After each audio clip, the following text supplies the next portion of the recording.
Okay guys, welcome to another video. I've not done one of these type of videos in a long time, and I am hoping to kind of get back to doing more kind of gaming related videos. So anyway, this one is called 10 of my favourite platform games on the Spectrum. Now these are by far not the greatest platform games in the world on the Spectrum. They are my personal favourites. Now, I didn't have a Spectrum back in the day, so I don't really have a history as such or any nostalgia for the Spectrum. So these are basically platform games that I have sort of discovered in the last maybe, 4 or 5 years since owning a Spectrum. I mean, the 8-bit machines were I can't even say the word, prolific for platform games, and none more than the Spectrum. Now, kicking things off is this wonderful game by Automata. This is called Mania. No, Microgen. What am I talking about? Microgen, who made Everyone's a Wally, etc, etc. This is Mania. Now the idea of the game is to basically collect car parts and assemble a car, and then you move on to the next screen. And to sort of thwart you are all manner of baddies and platforms and kettles and just different obstacles which you've basically got to try and avoid. It's a delightful game. I mean, I did play this on the C64, but I do think there's something really quirky and original about Spectrum games. I mean, the colour clash. Yeah, back in the day when I saw a Spectrum, I just thought it looked like a toy. I thought it was awful, the colour clash.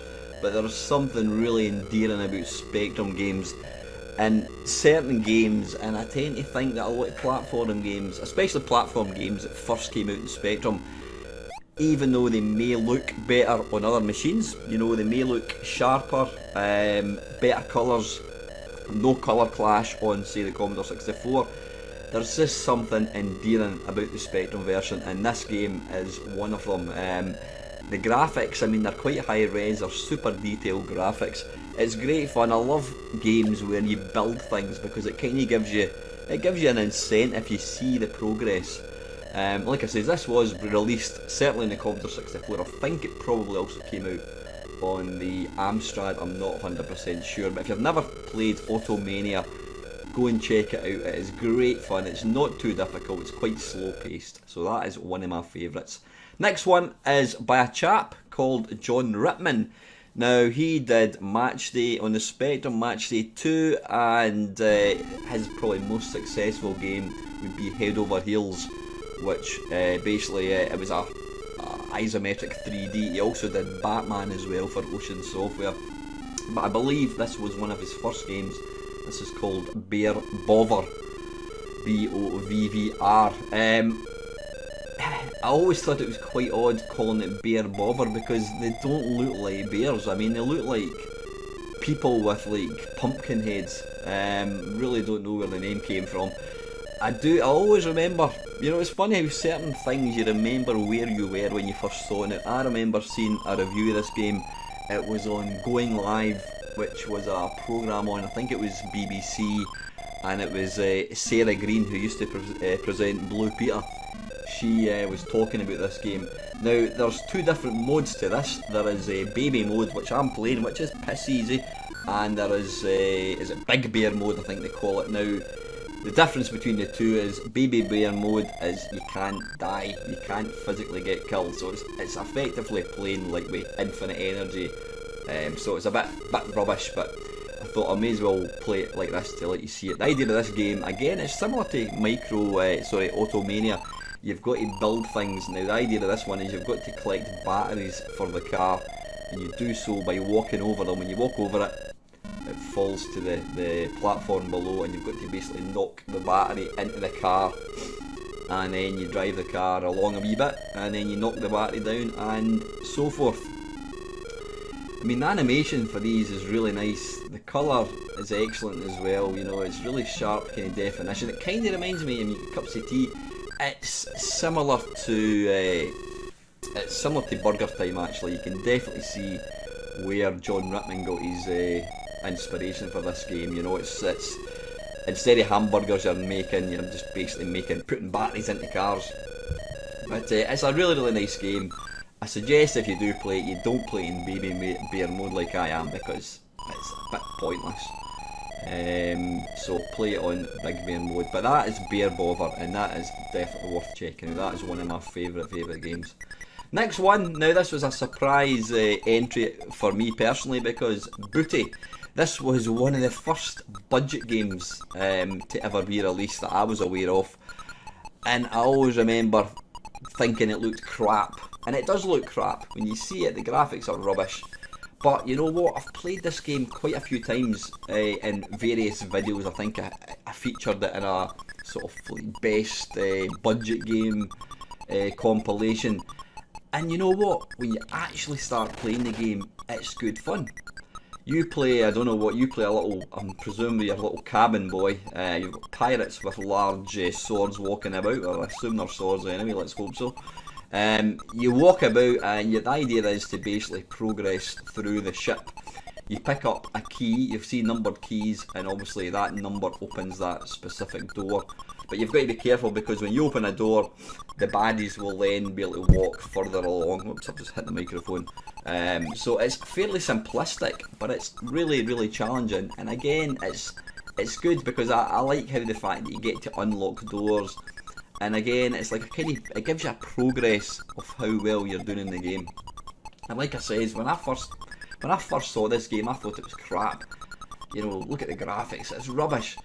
But 8-bit games were all about the playability. There was very few games. I mean, I'm struggling to think of a game where it was graphics over gameplay. I mean, there was games, yeah, like, I mean, I would almost say, and this is again just my personal opinion, I would almost say that Uridium is slightly, it's graphics over gameplay. I don't personally think that Uridium is that good a game. I find it too difficult, but there's no question it's a beautiful looking game.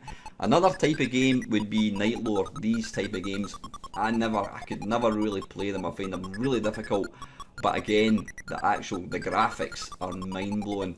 So these are two examples of games I would probably say they look, you would buy them more for the graphics than the playability. But a game like Booty is a perfect example of a game where it's fantastic gameplay, you know, but piss poor graphics. But anyway, go and check it out. That is Booty.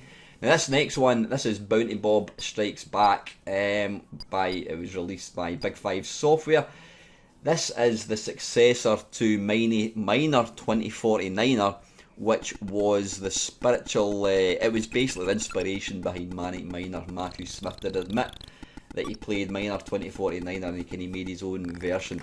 Now I played this game so much on the Commodore 64. Now I've got to say the C64 version does look better, albeit it's still mega blocky graphics, but again, this is another perfect example of gameplay over graphics. It's as simple as you could possibly hope for. The idea is if you look at the platform, underneath the platform you'll see it's kind of shaded out. Now what you've got to do is you've got to fill in the platform, and you do so by walking across it. You'll see there as I walk across it, it fills it in. Now you've got these little baddies who walk up and down. You know, they're not particularly intelligent. They walk up and down from left to right. And when you pick up an object, I mean, there's all manner of like household objects. When you pick up an object, they flash for about, I don't know, 10 seconds. Think of the objects as being like power pills in Pac-Man. When you pick up an object, they flash and they start smiling. I mean, yeah, you can see them smiling. And when they're flashing and they're smiling, you can kill them. You'll see there they've gone back to wee grumpy. They look like wee jobbies. That's about the best I can describe. Now the thing I love about this game is it's got some wonderful game mechanics. I mean, here you've got a little hoist which you jump into and you can move up and down, left and right. You need to be careful you don't fall down too high out the hoist, because then you can't get back in it. And like Manic Miner and most platform games, you've got to be careful of the height you're at. If you fall too high, you die. But this game has just got some wonderful things. It's got little suction tubes that transfer you from one part of the platform to the other. It's really nice. If you've never played the original 2049er, I don't think that was out on the Spectrum. It definitely came out in the Atari and it also came out in the C64. It's worthwhile checking that out first. If you want a slice of pure arcade nostalgia, I mean, Mania 2049 is probably one of the first platform games. I think, what was the name of that game by Epix? I can't remember what it's called. But certainly Mania 2049 was definitely one of the earliest platform games you could ever hope, and it still stands up today. I mean, the graphics back in whenever it came out, I don't know, 1982, were crap, and they're still crap, but you know what, it's all about the playability, and this game, Bounty Bob, has it by the bucketful. Excuse me, just have a little drinky tea while you enjoy some of my fine game playing skills. Now, one thing I like about this particular game is when you jump, you can sort of influence, depends, when you press the fire button to jump, depends on the length of time you take to move the joystick, you can influence how far you jump. So you can do big jumps and you can do wee jumps, and in this game you've got to be very careful. If you fall any distance at all, you die, so you need to be very careful. There we go, I'm just about to complete this second level. I don't know how many levels there were, I never did get particularly far in it, I really need to make a point of playing it. But that is Bounty Bob, excellent game. Now, I could not leave out this game. Now, I was debating with myself whether this is a beat 'em up or a platform game. Now, given it is lots and lots of platforms with a wee bit beat 'em up flung in, I've included it in this compilation. Now, Bruce Lee was one of these games that I saw in Ray's computer shop in the very early days. Before I had a computer, I saw this on the Atari, and it just, I keep using the phrase blow my mind. It did, I was like in awe of it. I thought, wow, I want this, I want a computer, I want to be able to play this. It opened my eyes to this incredible new thing called computer games. And so when I got my Commodore 64, I eventually got the disc version of this, and I loved it to bits. Now, I do think Bruce Lee doesn't really stand up that well now. I mean, it's quite an easy game to play. I find it quite boring now, maybe because I've completed it so many times. It doesn't stand up quite as well as some games, but it's such a all-round nice game. It's got good graphics. It is really playable. It also introduced, you can punch people, you can kick people. You're constantly being pursued by, what's the name of that guy? Not Oolong, he was in Year Kung Fu. I can't remember, not Butchu, what was he called again? The big green guy. He's like a sumo wrestler. Now, correct me if I'm wrong, I don't think he could climb ladders in the Commodore 64 version. I'm sure if you knocked him down, he couldn't get back up again. Have I got that wrong? I can't remember. It has been a wee while since I played it, but I'm convinced the Commodore and Atari version of Bruce Lee, the sumo wrestler, could not climb ladders. Maybe I've got that wrong. Let me know if I'm talking shite or not.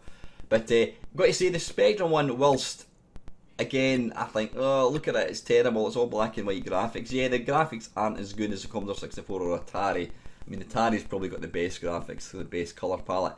It plays really smooth.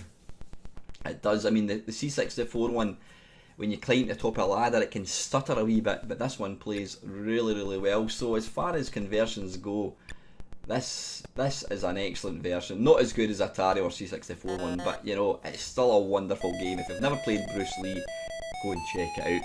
This one, Chucky Egg, it's not a game I've played particularly much. I did have it in the C64, I wasn't a big fan of it. I'm led to believe, now, the camp is split. Some people say the Spectrum version of Chucky Egg is the best version. Some people say the BBC one is the best version. I'm not going to decide on that, what one's the best. Apparently this game, you can play it literally just constantly. It's that easy. Now, I'm going to do a fantastic demonstration of knocking that theory on the head, because I'm rubbish at it. The idea of the game, I believe, is to collect the eggs. You play, is it Henhouse Harry, I think it is?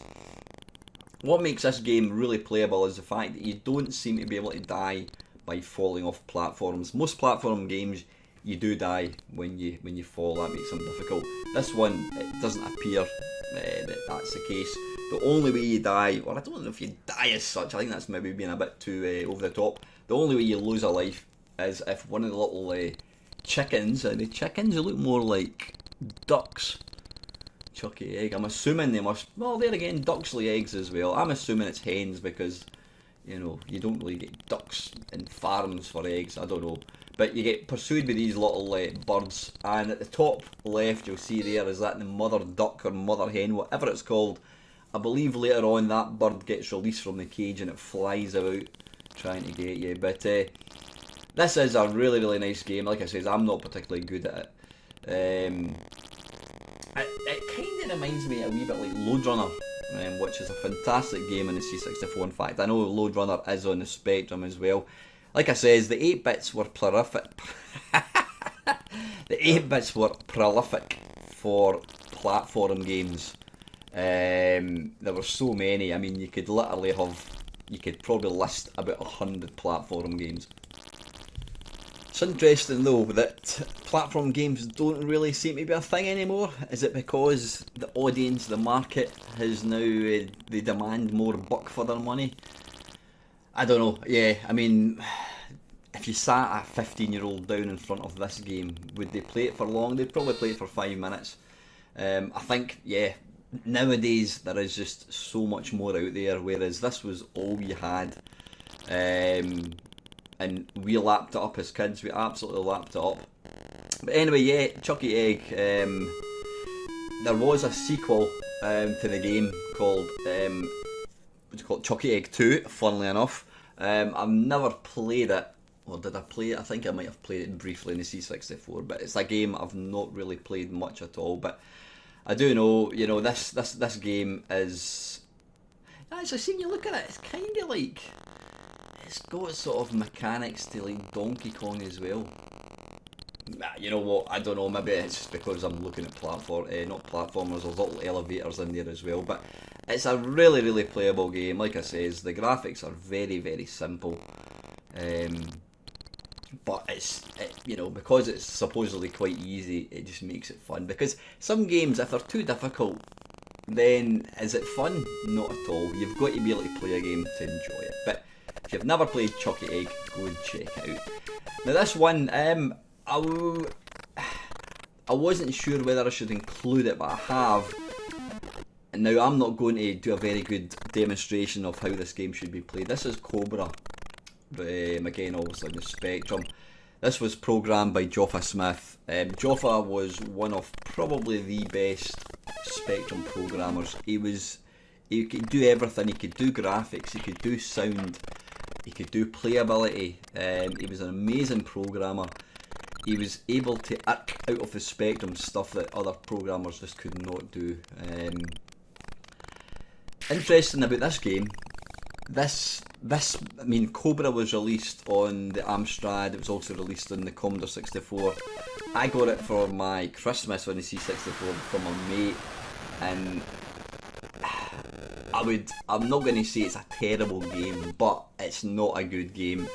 It looks messy. It's nothing like this. And what I find interesting is a lot of the 8-bit games, they were completely different on each platform. So the Spectrum version would completely differ from the Commodore 64 version. It's almost like companies would say, right, you're in this one, you're in this one. It's called Cobra, go and do your own thing. Whereas you would have thought that they would have said, right, this is how it should play, this is how the graphics should be, and they would all be the same, but that wasn't the case. Programmers seem to almost have like a free reign to make their own. Maybe that's a good thing, because at the end of the day, I suppose the programmer could try and use the features, use the strengths of each individual system, and give the sort of the customer the best game possible. Now I'm doing an absolutely terrible demonstration of this game. There's a kind of hamburger at the start, or at least it looks like a hamburger. If you pick that up, you get a gun, but I simply could not get it without dying very, very quickly. I used to watch my mate playing this all the time, and I always thought it looked impressive, but as you can see, I am rubbish. But graphics are good, sounds really good. It's also got the track is by Martin Galway.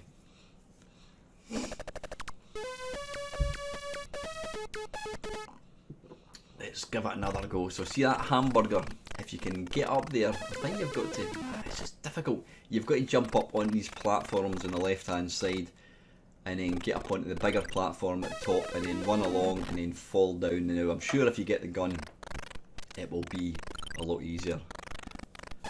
The only move I've got at the moment is a headbutt, the good old Scottish headbutt. But trust me, Cobra is an amazing game. I'm just crap at it. Go and check it out. It's definitely one of the best ones. And 3 to go, we've got Dynamite Dan. Now, I've included this as one of my favourites. It's not, is it one of my favourites? It's not a game I've played very much, but it's a defining game in the platforms on the 8-bits. I mean, I think there was certainly a sequel to this. And again, this is quintessentially Spectrum. I mean, it came out in the C64. I'm sure I did an 8-bit face-off kerfuffle comparing versions, and I think I went for the Spectrum as the sort of the best version to play. I think the colour palette just lends itself so much better to games like this than, say, the C64. You know, the C64 had its strengths. It had the scrolling and it had fast-paced for arcade shoot-em-ups. But when it came to platform games, certainly quirky ones like this, the Spectrum one just seemed to, I don't know, if I was going to play this, it would be on the Spectrum, it really would. The sort of the single colour sprites, I don't know what it is, you know what I'm trying to say. There are certain games that you would want to play in a Commodore 64, there are certain games that you'd want to play in the Spectrum, and there's even certain games on the Amstrad as well. And yeah, a game like this would always be the Spectrum. So this one here, you can see here, it's got toilets, it's got cheese, it's got cocktails, it's got that crabs, I don't know what these other things are. You know, this game you can tell was heavily influenced by Manic Miner and Jet Set Willy. Now I've not included Jet Set Willy in this feature. I never really played Jet Set Willy, I can't get very far in it at all. For me personally, it's not one of my favourite platform games. I know a lot of people loved it to bits. But yeah, you can see that this game was heavily influenced by Manic Miner, and that's why Manic Miner is so revered by people, because it might only been one game, but it just, I don't know what it was so well put together. The platform, the actual levels are so well designed. I still play it regular. I love Manic Miner, and if I'm going to play it, I'll always play the Spectrum one, even though I think probably there was a new version came out on the Atari 8-bit, and it is a wonderful one. But talking of which, here we go, Manic Miner. It's every now and again a game comes along and it just gets people's attention. It's so playable, it's so iconic. The music, and I've just made an arse of it. It's so iconic. I did play it quite a lot in the C64, but once I got an emulator for the Spectrum, this would always be the one that I played. How far can I get? I think I've got about, is it Return of the Kong Beast, I think they call it? That would be about level 6, level 7. That's as far as I've ever got. I should really try and make a point of completing the game one day. I may actually do a video of me just trying to complete it.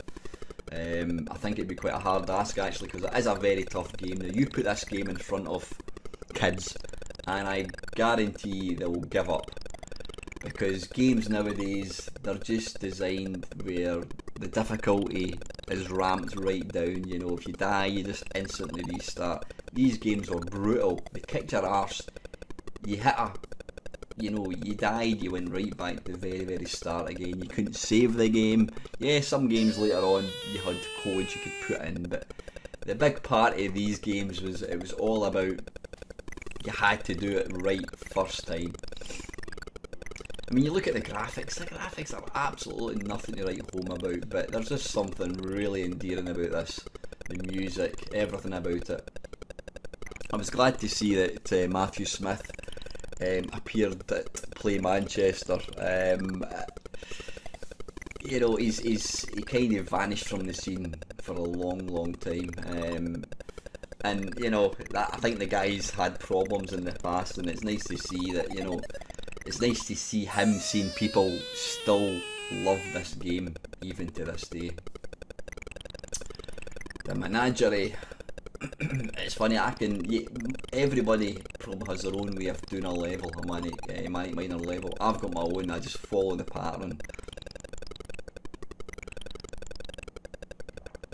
The timing is always the same as well.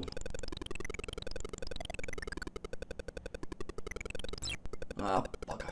Right, come on, I know what I need to do. I need to wait in that little bird, the little purple bird at the top. I need to wait in him coming to the far left. And jump over, and that should be it. So get that key, and then back up on the left platform, and up on the little ramp. Up there, and then jump up the top. Oh, and then what we'll do is we'll just wait for this little pink bird to come back. And then we'll jump over him, collect the key. Get the key here, and then a little red bird should be heading back. Jump up, get that, dink, there we go, along, drop down, get the key, job's a good one. So that is Manic Miner, that is one of the best 8-bit computer games. Go and check it out. And I couldn't leave this one off, the very last one is Monty on the Run. Now personally I prefer the Commodore 64 version because it's got the most awesome sound. It's got the best, in my opinion, 8-bit, not even 8-bit, computer game music track. But the Spectrum one, again, it looks lovely, it's nippy, it plays really well. As you can see there, it is stupidly difficult as well. But that's what makes these games. Again, you can see here it's got all these bizarre things. You play the part of a mole. I mean, I don't even know what half the baddies are. I mean, it's a kettle, you've got a big nose, I don't know what the hell that is, it looks like something but we'll not talk about it. You've got jugs of beer and what have you. Again, I used to love playing this, mainly for the sound, for the music on the Commodore 64 one, but it's a lovely game. And again, you put that in front of most kids and they just wouldn't be able to cope with it. Ah, bollocks. Yeah, like all these platform games are brutal, but like I said, guys, this list is not the 10 best Spectrum platform games, far from it. It's 10 platform games that I enjoyed playing. Now I have done features like this for the Amiga and the Commodore 64, and what I'm going to do is I'm going to make more for the Spectrum. I'll probably do the 10 best shoot 'em ups, 10 best driving games, 10 best arcade conversions. Because it's always great fun revisiting these games.